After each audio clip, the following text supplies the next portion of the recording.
Dostlar, yine bizler bugünkü videomuzda biz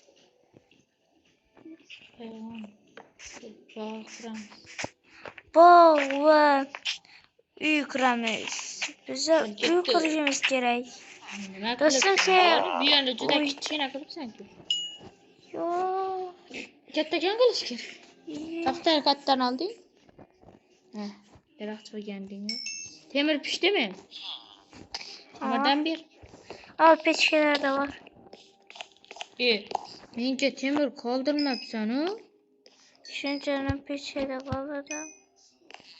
Ma gövde gerek. Ne? Gövdang bor? Benim bilen ayak kiyim. Okey. Ve bitta temirli kirka. Temirli kirkan basane. Kirka yasadım temirli. Sunduku. Men ikisini yaptık. Yasadın mı?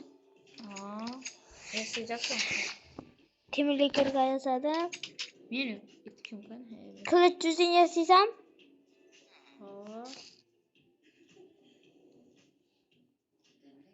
Menga kirka.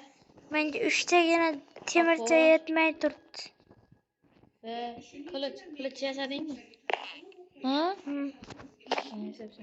Bence 3'te temir bir tur.